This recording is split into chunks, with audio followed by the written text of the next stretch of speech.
హరి ఓం. సత్యం బ్రూయాత్ ప్రియం బ్రూయాత్ కార్యక్రమానికి స్వాగతం. వాగర్ధావివ సంపృక్తౌ వాగర్ధ ప్రతిపత్తయే జగతః పితరౌ వందే పార్వతీ పరమేశ్వరౌ.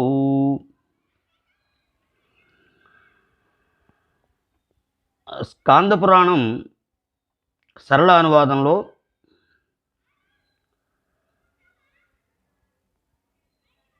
కాశీక్షేత్ర మహిమ తెలుసుకున్న తరువాత కార్తికేయుల వారు అగస్త్య మహర్షితోటి చెబుతున్నారు. కాశీలోని వివిధ తీర్థాలను ప్రస్తావిస్తున్నారు. ఒకానొక సమయంలో ఈశాన కోణాధిపతి ఈశానుడు స్వేచ్ఛతో కాశీలో విహరిస్తూ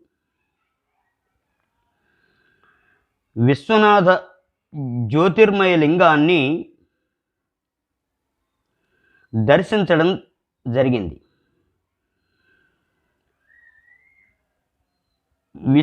విశ్వనాథ లింగానికి దక్షిణంలో కొద్ది దూరంలో త్రిశూలంతో ఒక కుండాన్ని నిర్మించారు ఈశానుడు. ఆ కుండం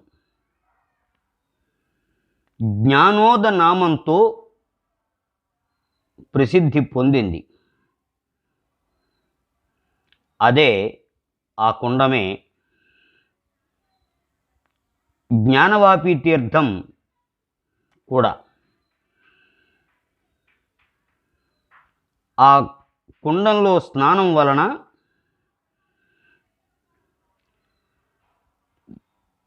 జ్ఞానం కలుగుతుంది ఎవరికైనా.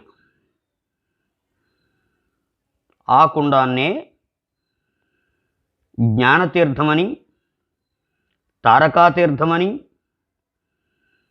మోక్షతీర్థమని పిలుస్తూ ఉంటారు. కాశీలో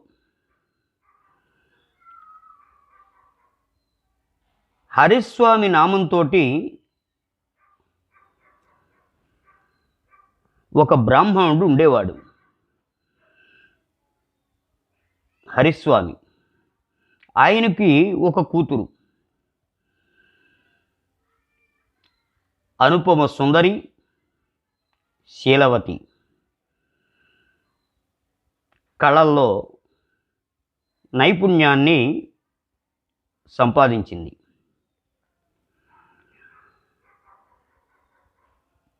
జ్ఞానోద తీర్థ సేవనం వలన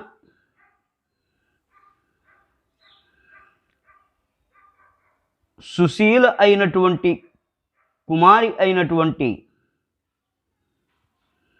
ఆమె సంపూర్ణ జగత్తులో శివమయాన్నే చూస్తూ ఉండేది.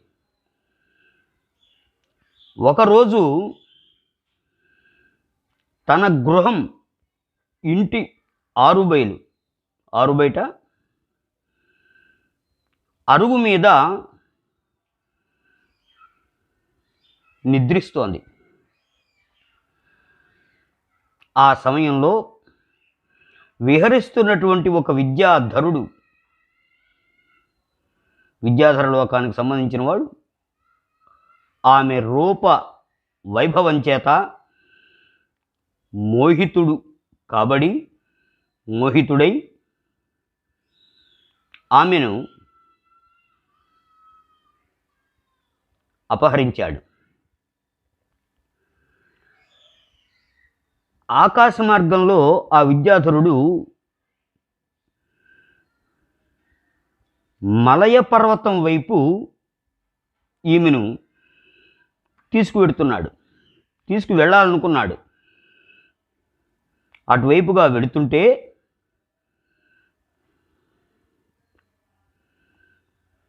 ఇంతలో ఒక భయంకరుడైనటువంటి విద్యున్మాలి అనే రాక్షసుడు తారసపడి, గతంలో వాళ్ళకి గొడవలేవో ఉన్నాయి, ఇన్నాళ్లకు నాకు కనపడ్డావు విద్యాధరా, ఈ మానవ కన్యతోటి సహా నిన్ను యమపురికి పంపిస్తాను, తథ్యం అది అంటూ తన దగ్గర ఉండేటువంటి ఆయుధం త్రిశూలంతో విద్యాధరుణ్ణి కొట్టాడు.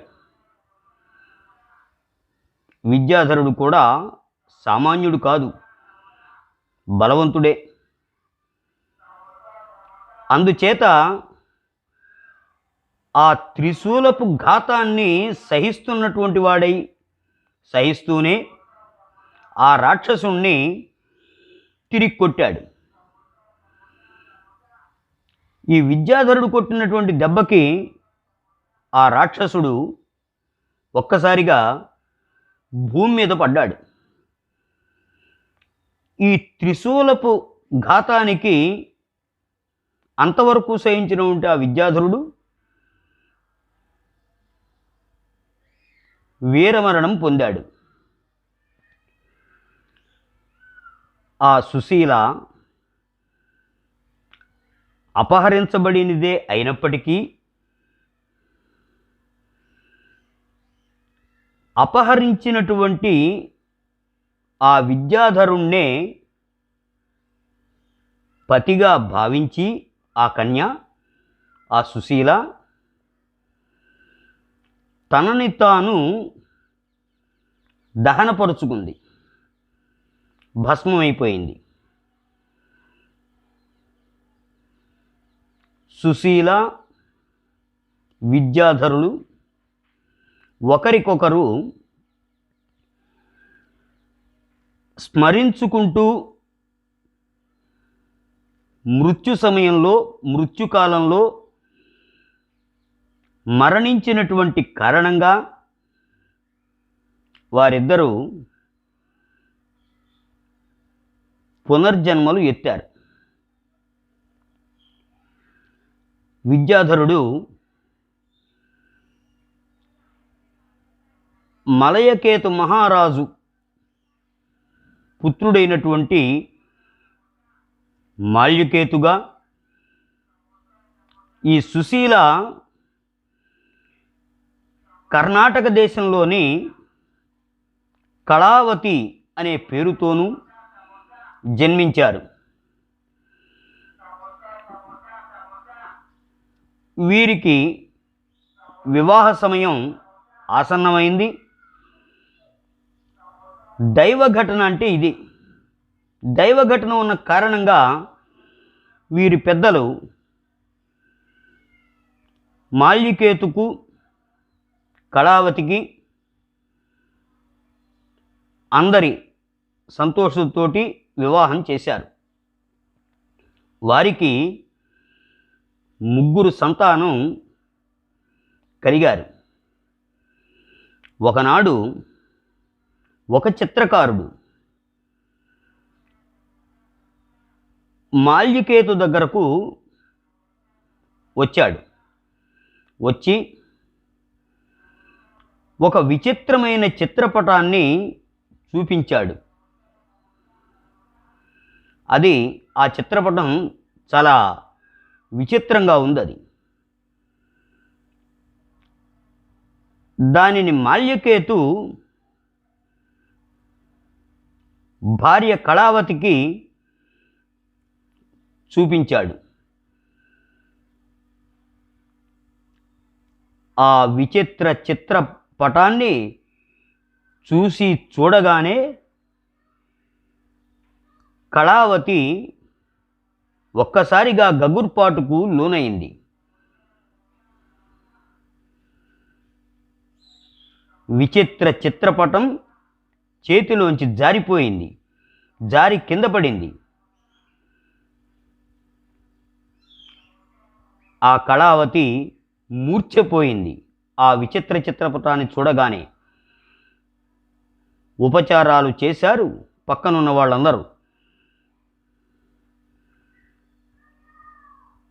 ఆ చిత్రపటాన్ని మళ్ళీ కళావతికి స్పృశింపచేసింది ఒక చెలికత్తె, ఒక సఖురాలు.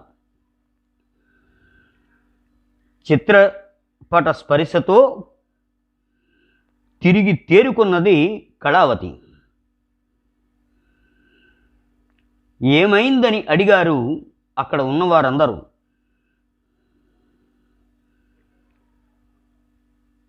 ఆ చిత్రపటం చూడగానే గత జన్మ గుర్తుకు వచ్చింది. గతంలో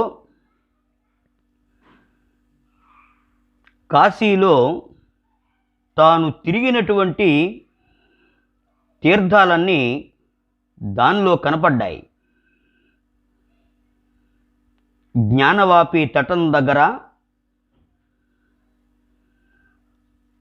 తాను బాల్యంలో ఆడుకున్నటువంటి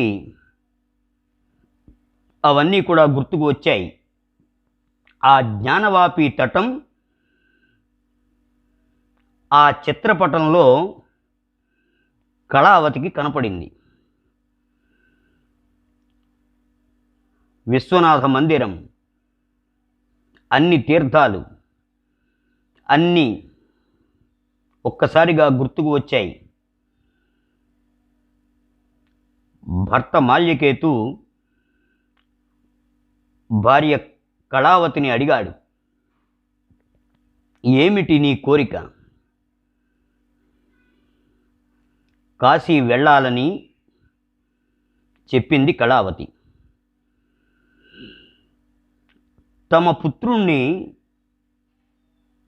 సింహాసనంపై కూర్చోబెట్టి పరిజనం అందరితోనూ కూడా విషయం చెప్పి ఈ కళావతి మాల్యకేతులు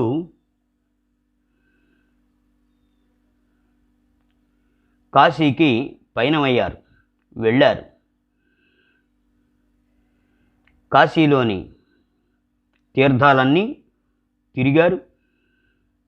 ఒకరోజు జ్ఞానవాపి తీర్థంలో స్నానం చేసి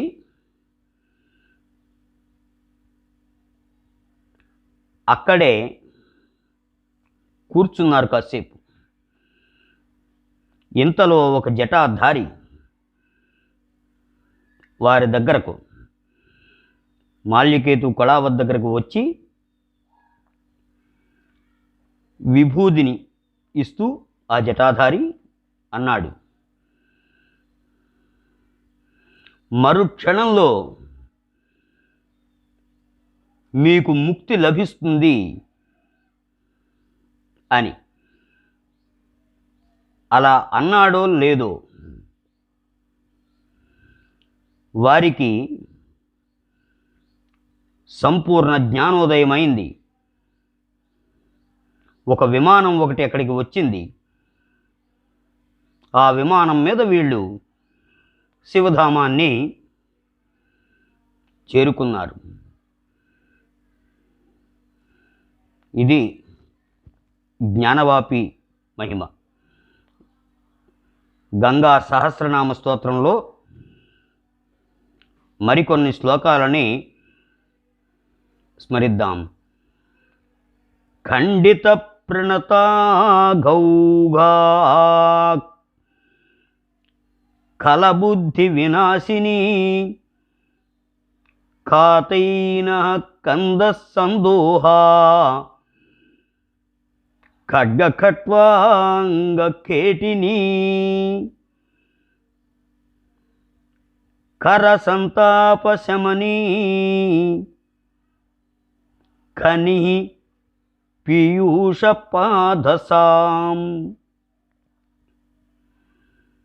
గంగా గంధవతీ గౌరీ గంధర్వనగర ప్రియా గంభీరాంగీ గుణమయీ గతాతంకా గతిప్రియా గణనాథాంబికా గీతా గద్యపద్య పరిష్ఠుతా గాంధారీ గర్భశమనీ గతిభ్రష్ట గతిప్రదా గోమతీ గుహ్య విద్యా గౌర్గోప్త్రీ గగనగామినీ గోత్ర ప్రవర్ధినీ గుణ్యా గుణాతీత గుణాగ్రణీ గుహాంబికా గిరిసుతా గోవిందాంఘ్రి సముద్భవా గుణనీయ చరిత్రా చ గాయత్రీ గిరిశప్రియా గూఢరూపా గుణవతీ గుర్వీ గౌరవివర్ధినీ గ్రహపీడాహరా గుంద్రా గరగ్నీ గానవత్సలా ఘర్మహంత్రీ ఘృతవతీ ఘృతతుష్టిప్రదాయినీ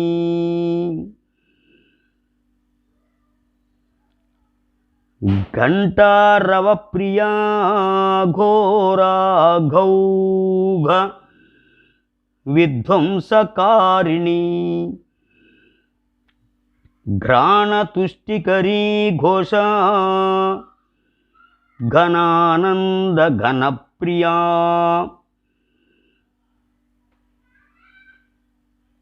ఘాతుకా ఘూర్ణితజలా ఘృష్టపాతక సంతతి ఘటకోటి ప్రపీతాపాఘ ఘటితాశేష మంగళా ఘృణావతీ గృణనిధి దీర్ఘస్మరా ఘోఘాకనాదినీ ఘృసృణా పింజరతనుర్ఝర్ఝరా గర్గరస్వనా చంద్రికా చంద్రకాంతాంబుశ్చందాపాచ చలజ్జుతి చిన్మయీ చితిరూపా చ చంద్రాయుతశతాననా చాంపేయలోచనా చారుః చార్వాంగీ చారుగామినీ చార్యా చారిత్రనిలయా చిత్రకృచ్చిత్రరూపిణీ చెంపూశ్చందన శుచ్యంబుః చర్చనీయా చిరస్థిరా చారు చంపకమాలాఢ్యా చిమితా శేషదుష్కృతా చిదాకాశవహా చింత్యా చించామరవీజితా చోరితా శేషవృజనా చరితా శేషమండలా. మరిన్ని మంచి విషయాలు మరో రోజు చూద్దాం. స్వస్తి. శుభం భూయాత్.